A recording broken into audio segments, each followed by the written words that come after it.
Springfield's pure classic rock station, 104.7 The Cave.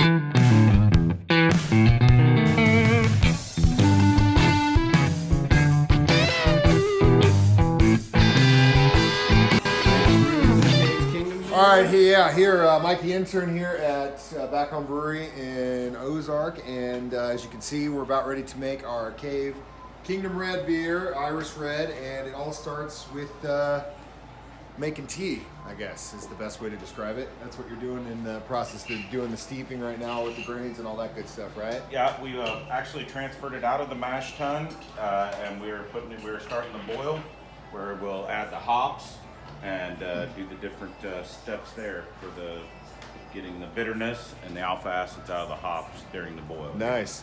So massive pot. How big can you go as far as? We do one barrel at a time, Okay, 35 gallons. 35 gallons every time. Small batch. Yeah, that's good. Yeah, it gives really us versatility Yeah. and being able to change up our tap handles and do different things. Definitely like get that when you try the Kingdom Red. It's unbelievable. Or any of the beers here at Back Home Brewing.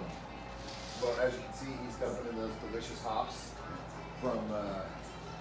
What kind of hops you got right now? Cascades. Cascades and the Irish Red. Yep. Cool. Yep. So yeah, we're making some beer. Here, we get in on that. See those hops and stuff going in there. So yeah, most people don't know that this is how this beer starts. Actually, every beer that you've ever had in your life looked like this at one Yes, point. it does. Some were bigger pots, and some were smaller. Mine was about. I don't even think you have a pot small enough to it was like barely could get 5 gallons and almost always boiled over. Yes. Almost always. Yes, and it will make a mess. Yeah, for sure. So we'll check back in with some more. For sure. This is where the alcohol. Other than the secret penthouse where they have models and gambling, all kinds of stuff.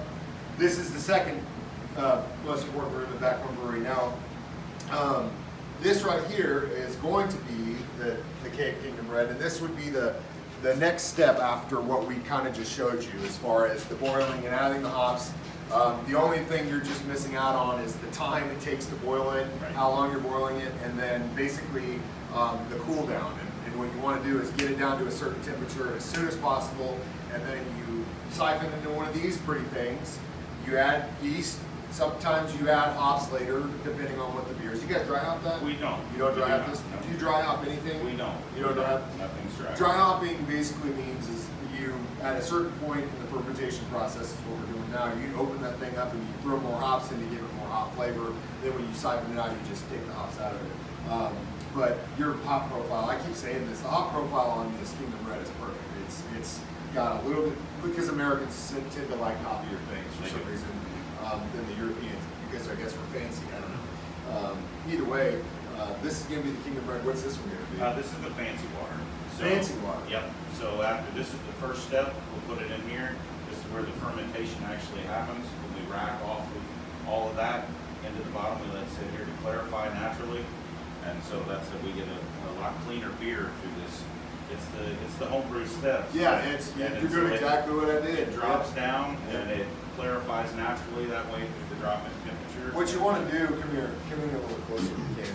I don't know if you can see this, but what is happening is when you put your yeast up on the top, it starts eating all the sugar that you put in the malt and all the whatever, and it converts and grows basically and converts itself and leaves alcohol in here, and you don't want all of this in your beer, so you got to re-clarify and get all that stuff out again, and then boom, you put it on. Sometimes, and they're not doing this because you obviously guys have kegs and stuff, and you're running the CO2 on your keg system, which is basically what I do. Before that, the most painful thing about homebrewing is bottling.